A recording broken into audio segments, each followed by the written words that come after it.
Here to weigh in is Robert Davi. He was runner-up to host. He's an actor-director.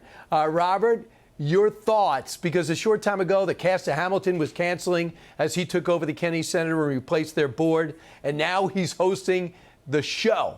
Your thoughts? I think it's terrific. I think you have to understand, we've seen Donald Trump the last 10 years or so, since 2015, doing these outdoor events, as he says, without a band, and he fills stadiums, hundreds of thousands of people. The media, the cultural aspect of the media around the world that follows Trump. So why wouldn't he host the Kennedy Honors? And I have to congratulate my friend Sylvester Stallone and the others, Gene Simmons from KISS and Gloria Gaynor, who I did a concert with. He's got George Strait, tremendous group of people, as every year they do. And why shouldn't the President of the United States? The 250th anniversary of America is coming up.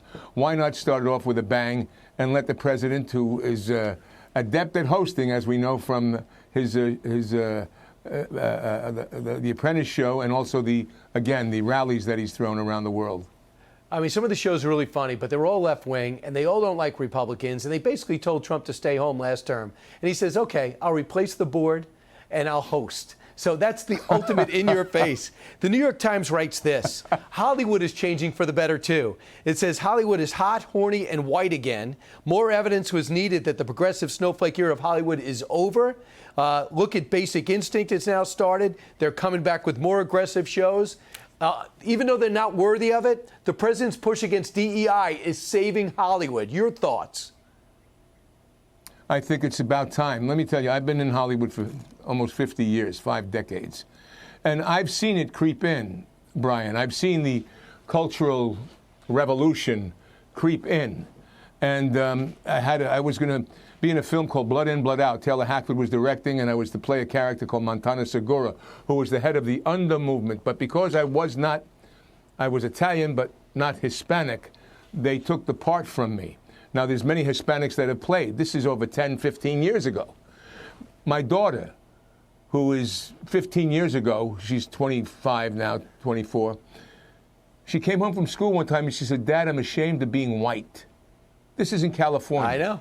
And this is 15 years ago. I'm ashamed of being white. And we've seen this. We have the white population is 62% of the whole of America. And for the last the last decade or so, it's been inundated with being shamed into being that you're white white supremacist. And this is a breath of fresh air for the 250th anniversary. And all races have sexiness in them.